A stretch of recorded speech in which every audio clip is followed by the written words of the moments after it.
I'm joined here today by Natallia Hunik, who is Chief Revenue Officer at Advanced Markets and Fintech. Hi, Natallia. Hi, Andrew.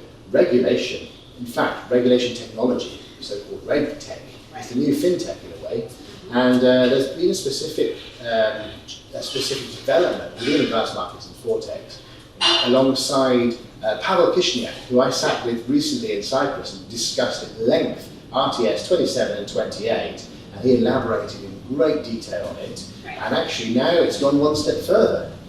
Right, yeah, absolutely. So we actually recently partnered with Trade4 as they provide tools for brokerages to create their own RTS 27 and 28 reports.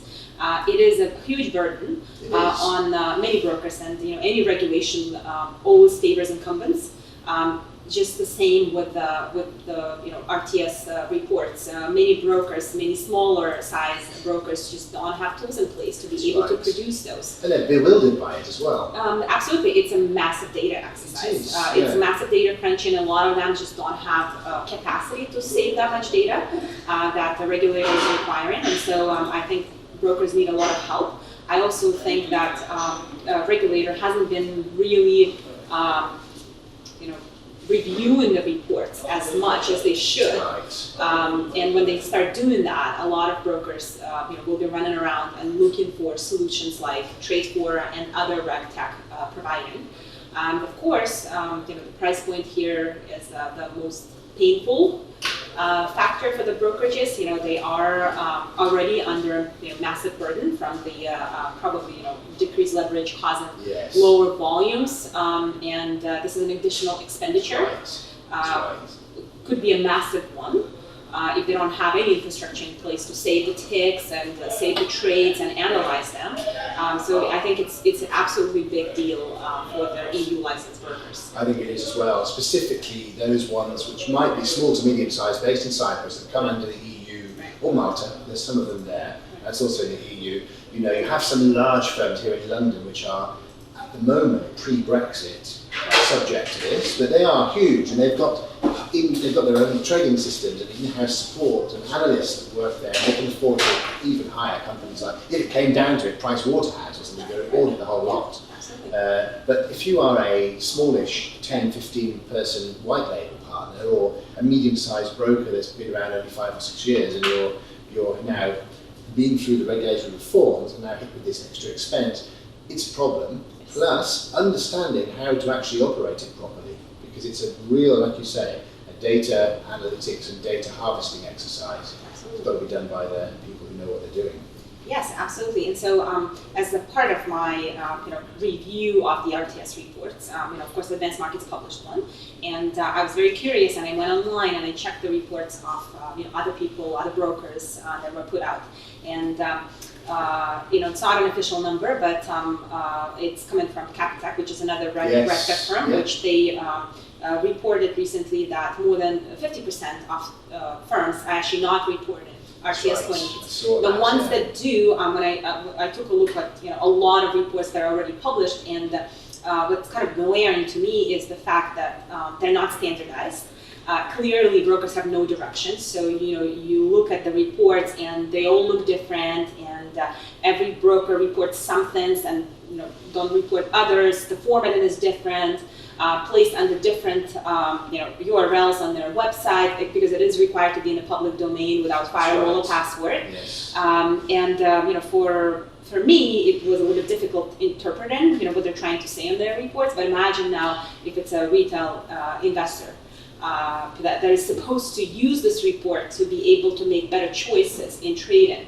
When it's difficult to read the report, it's really hard to use it for the investor and make those choices. So certainly there needs to be a data validation from automatic one from the regulator, as well as the output needs to be standardized, and everyone needs to be clear on what they're supposed to report in their RTS 28 report. So RTS 28 is a report that should be shown to the investors, the top 5 execution venues where the brokerage sends the trade flow to, including the broker itself if they take the risk. Some reports are very well done, and usually it's a larger firms. Of course, it's very detailed, and the regulator encourages it to be very granular, very detailed if you can. But at least some basic information needs to be provided. And there's also no consensus in the industry and amongst the technology providers, the regtech providers, about what the format and the output should be looking like. So it's very much work in progress, and it's been required to publish those reports for a year now, but there's still no consensus. No, and you never hear of anyone actually making an issue of it. You don't hear any brokerages, even internally, nobody actually talks about it. No. Even from a compliance and regulatory reporting point of view, it just does not come up in general in the conversation about operations and brokerage. Right. Yeah. I think many brokers are just not happy to discuss what is in their report for many reasons. Because what I've noticed after reviewing some of them, I also went through the website of the brokerages, and I've noticed that while maybe a year or two ago, there's been a lot of them claiming that they are full STP or true ECN. And if you look at the websites right now, at least their UK or EU websites, that message has been cleaned up. So there's already some benefit coming from this, right? At least there's those, unfounded claims have been removed from the website, which is, it can be considered also misleading advertising. But of course, for some reason, many brokers think that it's their trade secret, who they're trading with, and so they try to, move those reports and, like the very bottom of the hierarchy of their website, and they don't talk about it to their investors. No, that's right. It's very much a closed subject, and I think it's misunderstood by a lot of brokerages. No, I think so. I think it's to their greater benefit. I think it's to the benefit of the investors, and I think the message from the regulator is clear. They shouldn't be competing just based on where they're sourcing their pricing from, or like what commission they pay. I think they should be competing on their actual offering. There's very little differentiation between the brokers. So I think it's also a message that they should be investing in their customer support. They should be investing in their infrastructure. Invest in other things to be providing quality service to their customers. That's exactly right. Actually, even retail traders, in my opinion, wouldn't nickel and dime. If they weren't taught by some of these brokerages to nickel and dime, by having these big flashing lights, banner ads that say STP broker, zero spread, zero, all of which can't possibly. Exactly. So I'm happy a lot of that has been cleaned up. Yes, it has. That's true. But what's happened is it's educated some of the people who came in as novice traders when the MT4 platform brought in the affiliate marketing style of business. It educated them to nickel and dime over that because they were shown that was more important than anything else, whereas it isn't. So actually having a product offering that is based on quality and transparency, where the regulator can see in the public domain all the reports, clients would take that seriously as a good quality technology first financial product, and they wouldn't nickel and dime so much. They'd go on the quality of the product. Absolutely, and I think also the message that is misunderstood by the brokerages is the reason why a regulator wants them to be transparent and post this is for them not just post the data, but analyze it and improve on it. Use the data to improve. Since you already invested in technology, you pay the regtech firm, you have all the data. You need to analyze it. You need to see where you're lagging behind or where you're not doing as well, and try to analyze and improve on it. I think that message is also misunderstood because I think every broker out there looks at it as it's just a burden, as opposed to this is the area for improvement. This is the data that'll tell you where you should be improving your service, improving your execution, improving your partners if they're lagging behind. All of those things are just kind of missed out. Yeah, that makes perfect sense, absolutely. And I think we are, now it's coming down to companies like Advanced Markets with their partnership with Trade For It to actually go in and be almost perform a consultancy-based role towards broker clients, which will then bring them more up into that way of thinking.